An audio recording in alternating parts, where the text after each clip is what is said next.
যে সরকার নিজেই আইন কানুন ও সংবিধান লঙ্ঘন করে দাবি নির্বাচনের মাধ্যমে দাবি সংসদ বানিয়েছে, এমন একটা সরকারের পক্ষে বাজেট প্রদানের কোনো নৈতিক অধিকার নেই। জনগণই সকল ক্ষমতার উৎস, অথচ সেই জনগণই ভোট দিতে পারেনি। এ সরকার জনপ্রতিনিধিহীন একটি অবৈধ সরকার। 2024-25 অর্থ বছরের জন্য এ সরকারের প্রস্তাবিত বাজেট দেশের সাধারণ দরিদ্র মানুষদের শোষণের লক্ষ্যে একটি সাজানো হাতিয়ার মাত্র। বর্তমান সরকারের এই বাজেট কেবলমাত্র দেশের গুটি কয়েক অলিগারদের জন্য, তারা শুধু চুরি করছে না, তারা ব্যবসা করছে, তারাই পলিসি প্রণয়ন করছে, আবার তারাই পুরো দেশ চালাচ্ছে।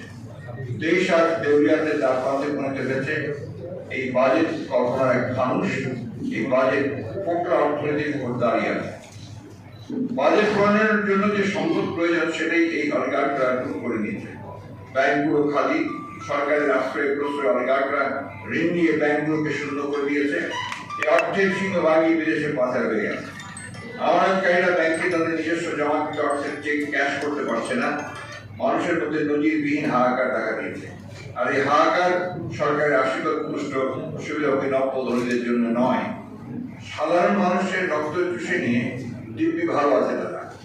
আর অন্যদিকে গরিব আর গরিব হচ্ছে। যে কোনো সময় মানুষের ধৈর্যের বাঁধ ভেঙে যেতে পারে।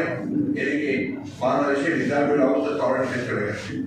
3 মাসের আমদানি ব্যয় মেটানোর মতো ডলার রিজার্ভ নেই। ডলারের অভাবে ব্যবসায় বাণিজ্য অর্থব্যবস্থা চলছে। দেনা বাড়তে বাড়তে এমন হয়েছে সেই দেনা শোধ করতেই বাজেটের বরাদ্দ অংশ চলে যাচ্ছে। তারা বিদ্যুৎ চুরি করবে আর সাধারণ মানুষকে বিদ্যুতের অসহনীয় বিল পরিশোধ করতে হবে। পানি ও গ্যাসের বেলায় একই অবস্থা। তথাকথিত এই বাজেট বাস্তবায়নে যে অর্থ লাগবে সেটা সংস্করণের প্রস্তাব করা হয়েছে জনগণের উপর করের বোঝাটাকে। এই বাজেট কর নির্ভর, এই বাজেট ঋণ নির্ভর, এই বাজেট লুটেরা বন্ধন। অসহনীয় মূল্যস্ফীতি চাপে সাধারণ জনগণের প্রায় অবস্থা। এরকম বাজেটে করের বোঝা। দুর্দান্ত সব উপাদানে তৈরি ঝাঁঝালো স্বাদের প্রাণ ঝালমুড়ি মানেই আড্ডায় ফুর্তির ঝাঁজ। প্রাণ ঝালমুড়ি, এই ঝাঁজ সেই ঝাঁজ।